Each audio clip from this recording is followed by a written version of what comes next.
Hello, I'm High Heel Knight. This is my Rebel Moon Part 1 pitch meeting reaction.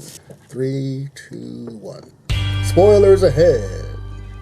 So, you have a movie for me? Yes, sir, I do. You know it, sir. Amazing. No, I mean, you know it, sir. This movie's mostly comprised of scenes from popular movies you're definitely familiar with. Oh, well, if those movies are popular, that should translate into this one being popular as well. If my calculations are correct, that's exactly right. Sick. So we're gonna start the movie with some big old lady space parts. What was that? And a big ship flies through the lady parts. Traveling through space privates is tight. And there are some bad guys heading to this moon called Velt, where the main character, Cora, is doing some slow-mo farming. The farming is slow-mo? Yeah, everything's slow-mo, sir. That's the secret to making movies feature length. What about, like, story or character development? No, it's the slow-mo. That's how you get the runtime. Oh, good to know. So anyway, this big bad guy, Admiral Noble, goes up to the leader of this farming village and does a slightly altered version of that opening scene from Inglourious Bastards. Great scene. Great scene. Yeah, he's got a Nazi uniform and everything. Why disguise it? It's good as is. And he says he's gonna force this whole town to grow him a bunch of grain so he can feed his troops. This big bad guy's doing crop negotiations? Yeah, okay, and then he leaves a bunch of soldiers behind to oversee this whole thing. Okay. But then these soldiers are about to take advantage of this local girl, so Cora reveals she's secretly been a badass this whole time and kills them all. Oh boy. Yeah, and there's this robot that was with the bad guys, but he helps her out, and he's actually a good robot now, and he's got an amazing voice. Interesting. I want to hear more about this robot. Well, too bad. He runs away and doesn't return till the end of the movie. Oh, dang it. So now the whole town is like, oh, very cool. Cora's good at punching. Sure sounds that way. So she's like, well, the only way to stop this bad guy and his giant planet-destroying ship is for me to go recruit a couple of reluctant warriors. That makes sense. It does, yeah. So her and this guy Gunner go do an alternate version of the cantina scene from A New Hope. Great scene. Great scene. And they meet an alternate version of Han Solo named Kai, who's gonna help them out for money. Star Wars is a great movie. I'm glad we're doing it again. Yeah. So then what do? Well, this guy takes them on an alternate Millennium Falcon to go recruit their first warrior dude, Tarek. Oh, yeah? Yeah, but he's currently a slave, so the slave owner is like, I tell you what, if he can tame this wild beast, you can have him, but if he can't, I get to keep you as slaves. Why would they agree to that? So they agree to that. Oh, my God. Yeah, because see, they were told that this guy is a beast tamer, so they, risk everything on that. Well, okay then. So then this guy's gonna do an alternate version of that hippogriff scene from Harry Potter. Great scene. Great scene, and then Buckbeak kills the slave owner and they take off. Very exciting. So on the next planet, they meet this other warrior, Nemesis, who has an alternate version of lightsabers. Great weapons. Great weapons. And so then she kills this big spider lady and they all take off to the next planet. Wait, did they even ask her to join? I mean, probably off screen or something. I don't know. All right. So then they go recruit the next person. So just to be sure, this is like a montage you're describing, right? Oh, no. This is the movie. Are you sure? Because this just sounds like that one scene in every heist movie where they like get the team together. Yeah, but with slow motion, we will meet our runtime target. Okay. So they go see this General Titus guy who is dirty, but then showers and joins them. So is it gonna be like fun banter between all the members of this growing team? No. Oh. Yeah, no, once you're on the team, you stand quietly in the background as others are recruited. Gotcha. So next they go recruit this guy, Darian Bloodaxe, and he has a sister, and they both run a rebellion or something. So he joins? He joins, and he brings a couple of people with him, and now it's time for the final fight. Wait, do we like learn stuff about people? Oh, yeah, we'll see at a certain point, Cora's gonna tell her entire story to Gunner. See, it turns out she was like raised by the space Nazis, and she was one of their top people, but now she's good. She's not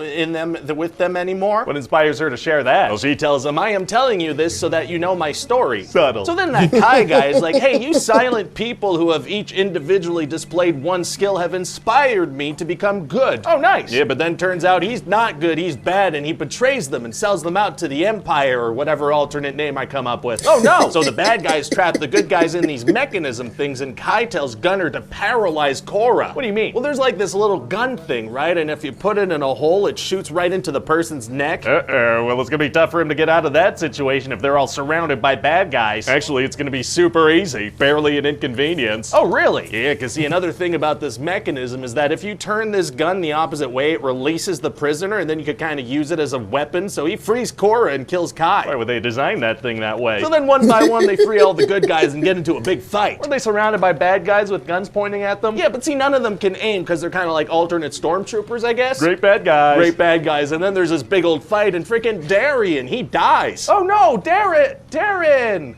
Which one? Who was that? One of them. Oh no! And then Cora gets into a big fight with Noble and manages to kill him. Well, good for her. Except the bad guys bring him back to life, so he's gonna be back for part 2. Don't you worry about that. That's a good cliffhanger. Are they gonna be able to defeat this guy they've killed once already? So then all the good guys go back to that moon, and that robot has antlers now. Cool. And so that's it for part 1. What do you think? Well, it sounds like some content for sure. I just wonder if there's a way to capitalize on this a bit more. Well, this is gonna be Zack Snyder, and you know what his fans like. Snyder cuts. Yeah, let's purposefully release a non-Snyder cut first. Very sneaky, I love it. Let's hack this version to bits. Oh, goodness. Yeah, there's no even a Snyder cut on Netflix when he's given full creative control. But oh well, that's the world we're living in.